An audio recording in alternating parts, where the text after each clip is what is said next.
Abraham Lincoln, Stephen Hawking, Michelangelo, Winston Churchill, इन सभी में क्या समानता है? यह सभी इतिहास के प्रसिद्ध व्यक्तियों में से है और उनमें एक समानता थी, वह है कि यह सभी डिप्रेशन से जूझ रहे थे और उससे जूझकर उन्होंने यह जो उपलब्धता है वह हासिल की है। आज हम भारत की अगर बात करते हैं, हमारे देश की बात करते हैं, तो 5 करोड़ लोग यह डिप्रेशन से ग्रस्त है, डिप्रेशन उन्हें हुआ है और 6 में से 1 जो आदमी है यह डिप्रेशन से जा रहा है, गुजर रहा है। फिर भी जो डिप्रेशन है उसका इलाज जो करना चाहिए उसका इलाज हम नहीं कराते हैं। बहुत सारे लोग जो है उनमें डिप्रेशन का जो ट्रीटमेंट मिलना चाहिए वह नहीं मिल रहा है और जो सुसाइड, जो आत्महत्याएं होती है और उसी का जो कारण है कि डिप्रेशन का ट्रीटमेंट न करना, यह एक उसका प्रमुख कारण है। और उसके पीछे जो कुछ मिथ है, जो मिथक है, गलत धारणाएं है, उसके कारण हम डिप्रेशन का जो इलाज है यह नहीं करवाते हैं। नमस्कार, मैं डॉक्टर नरेश कुमार इंगले, मानसिक रोग, सेक्स रोग तथा व्यसन मुक्ति तज्ञ हूँ और आज हम बात करेंगे डिप्रेशन से जुड़ी जो गलत धारणाएं है, जो मिथ है, जो मिथक है, उसके बारे में। डिप्रेशन के बारे में सबसे पहली जो गलत धारणा है वह है कि डिप्रेशन यह कोई बीमारी नहीं है। बहुत सारे लोगों का यह सोचना रहता है कि डिप्रेशन यह कोई बीमारी नहीं, यह सिर्फ आपके मन की सोच है। और कुछ लोग इस तरह से सोचते हैं कि डिप्रेशन मतलब एक सैडनेस, उदास होना, दुखी होना। लेकिन दुखी होना, उदास होना यह एक डिप्रेशन में दिखने वाला एक लक्षण है। आप कभी कभी उदास हो सकते हो, निगेटिव विचार आपके मन में जो है वो आ सकते हैं, लेकिन उसको डिप्रेशन नहीं कहेंगे।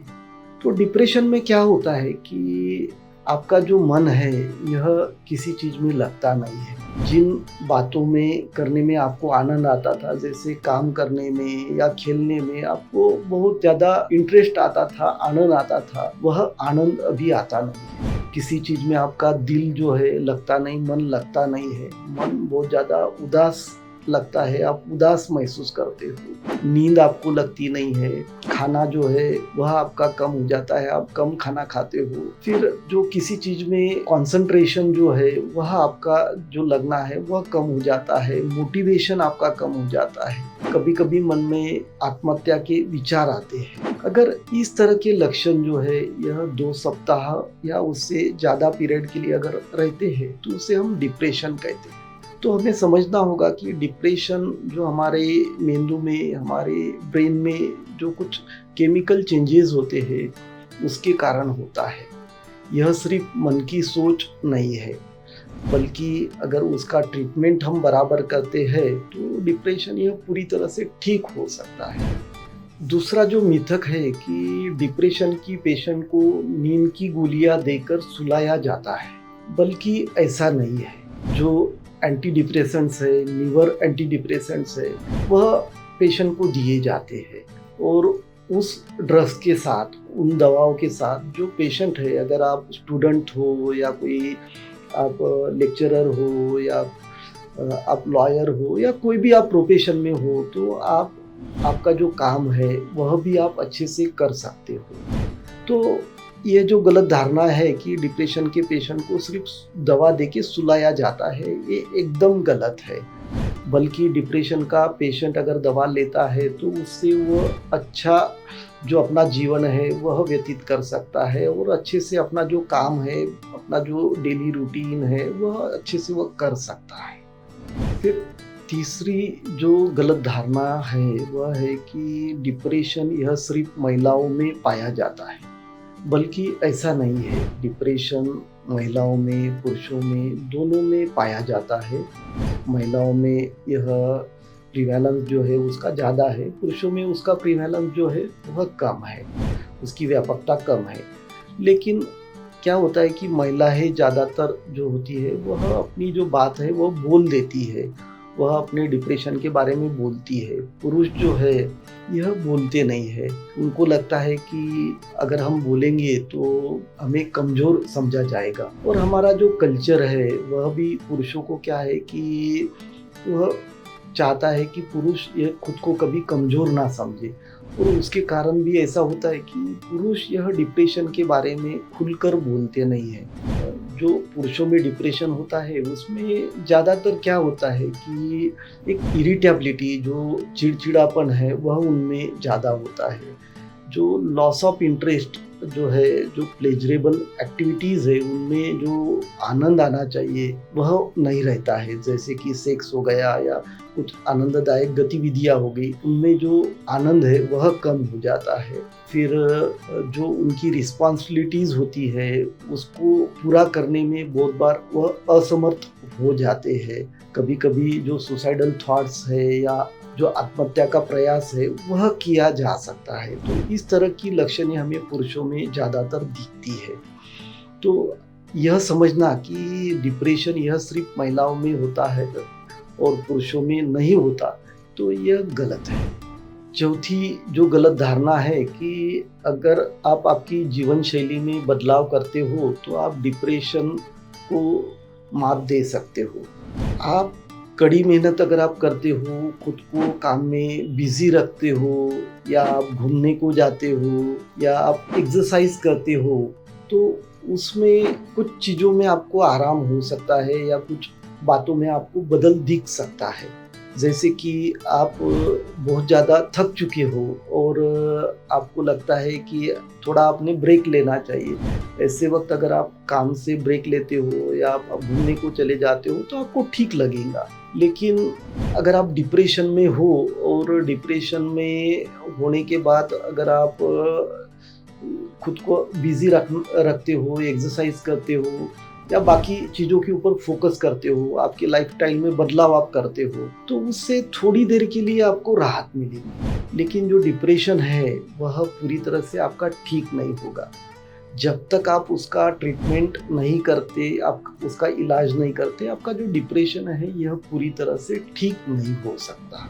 पांचवी जो गलत धारणा है कि डिप्रेशन यह एक बढ़ती उम्र के साथ होता है। ऐसा नहीं है। बहुत सारे जो एडल्ट है यह बिना डिप्रेशन में जाए हुए अपनी जो भी चुनौतियां है, जीवन की चुनौतियां है, उसका वह अच्छे से सामना करते हैं। और हम देखते हैं कि डिप्रेशन आजकल जो है यह युवाओं में ज़्यादातर दिख रहा है। उम्र के 16 साल से लेके फिर जो वृद्ध है, इनमें सभी में हमें डिप्रेशन दिख रहा है। तो ऐसा ज़रूरी नहीं है कि जो वृद्ध है उनमें ही सिर्फ डिप्रेशन है। जो वृद्ध है उनमें कुछ डिप्रेशन की जो लक्षण हमें दिखते हैं, जैसे कि जो खाना है उसमें स्वाद महसूस न होना, फिर चिड़चिड़ापन, फिर नींद में दिक्कतें आना, फिर पूरे शरीर में, बॉडी में दर्द महसूस होना। तो इस तरह की लक्षणें हमें जो वृद्ध है उनमें दिखती है। जब कोई ओल्ड एज वाला डिप्रेशन में होता है तो बहुत बार क्या होता है कि अगर आपकी कोई सर्जरी हुई है या हार्ट रिलेटेड इश्यूज है तो उसमें से बाहर निकलने में भी समय लगता है अगर आप डिप्रेशन में हो। तो इसलिए ज़रूरी है कि जितनी जल्दी आप डिप्रेशन का ट्रीटमेंट करवाते हो तो उतनी जल्दी आप डिप्रेशन में से बाहर भी निकलते हो। छठी और आखिरी जो गलत धारणा है कि डिप्रेशन के लिए ट्रीटमेंट की ज़रूरत नहीं होती। ज़्यादातर हम देखते हैं कि डिप्रेशन में अगर कोई है तो उसका जो रिश्तेदार है या कोई दोस्त है तो वह काउंसलिंग करवाते हैं, वह उनसे बात करवाते हैं। उस मरीज के साथ बात करना, अगर कोई आपके फैमिली वाले हैं या फ्रेंड्स है, उनका सपोर्ट रहना ये अच्छी बात है।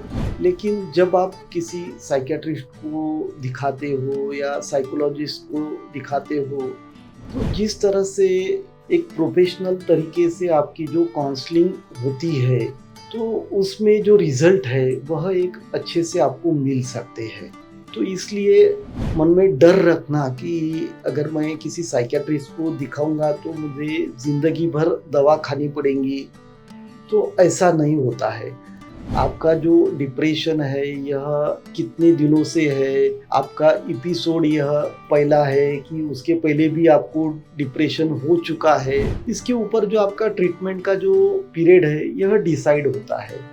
अगर आपको दवा की ज़रूरत है तो ही आपको दवा दी जाती है, अगर आपको दवा की ज़रूरत नहीं है तो आपको काउंसलिंग जो है काउंसलिंग की जाती है और वो हिसाब से ही आपका ट्रीटमेंट डिसाइड किया जाता है। तो इसलिए अगर आप अच्छे रिजल्ट चाहते हो, उसमें से बाहर निकलना चाहते हो, तो एक साइकियाट्रिस्ट या साइकोलॉजिस्ट उनकी सलाह लेना ज़्यादा बेहतर होता है।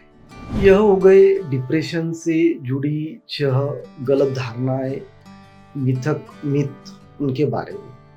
अगर डिप्रेशन को लेके कुछ भी सवाल आपके मन में है तो आप हमें कमेंट बॉक्स में आप लिख सकते हो, पूछ सकते हो। और इसी तरह मानसिक स्वास्थ्य को लेके नई नई जानकारियाँ हम आपके सामने लाते रहेंगे। बस आपको इतना करना है कि हमारी जो वीडियोज़ हैं उनको आपको लाइक करना है, शेयर करना है, साथ ही में हमारा जो चैनल है उसको आपको सब्सक्राइब करना है। धन्यवाद।